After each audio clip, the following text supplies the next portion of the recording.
সময়ে বিভিন্ন মোটিভেশনের যারা স্পিকার আছে তারা ভিডিও দেখে, ঠিক আছে?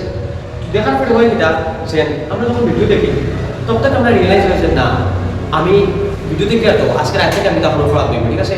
বা আজকে থেকে আমি আমার রুটিন চেঞ্জ করে দিব, আমি আমার লাইফে যত মানে আমি লাইফে যত মানে বাজে বাজে যত অ্যাক্টিভিটি আছে সবগুলো থেকে আমি তখন বাদ দিলাইব, প্লাস আমি আজকে ফলাপ বন্ধ দিলাইব, আমি মা বাবার প্যারেন্টসের সব কথা শুনবো, ঠিক আছে?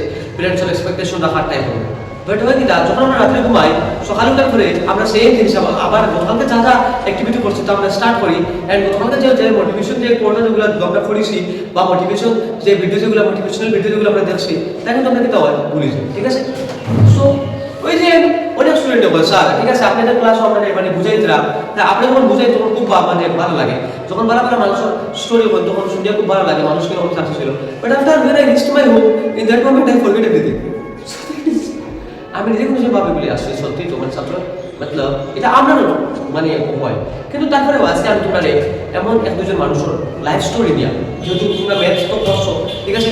তোমরা তার মধ্যে ম্যাথসের মধ্যেও ভাবে সেই তোমরা মানে কি তার একটা মোটিভেশন পুরো তোমরা বোঝানোর চেষ্টা করো, যেহেতু তোমরা এক্সাম করতে পারবে কখনো 7 দিন আছে একটা জিনিস এটা একদম every second is important, every second is important.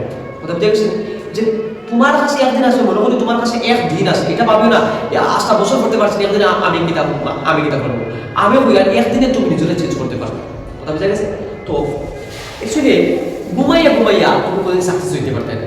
যেন দেখো আমরা ঘুমাইছি স্বপ্ন দেখে আমি তো আমেরিকার প্রেসিডেন্ট হয়ে গেছি, আমি দুবাই গেছি বুর্জ খলিফা তোমার কোনো মানে গেছি গিয়া এরকম হইতো না। জোর দেখো ঘুমিয়ে কোনোদিন সফল হওয়া যায় না, সফলতা জোর করিয়া মতলব তুমি তোমার নিজের উপরে প্রেশার ক্রিয়েট করিয়া দেন তুমি কিন্তু ওইটা লাগবো সাকসেস হইতে লাগবো। এজ ফর এক্সাম্পল আমি যদি এক্সাম্পল দিই যেমন সচিন তেন্ডুলকর জীবনে যতবার আউট হয়েছে আপনি ততবার ক্রিকেট খেলাও দেখেন। মতলব আমি একটা কথা বলতেছি সচিন তেন্ডুলকর তার জীবনে যতবার আউট হয়েছে তোমরা কেমন ততবার ক্রিকেট খেলাও দেখছো, ফির ভি আজকে মাঝে সচিন কিতাব হয় ক্রিকেটের গড হয়। Why Sachin is the God of cricket.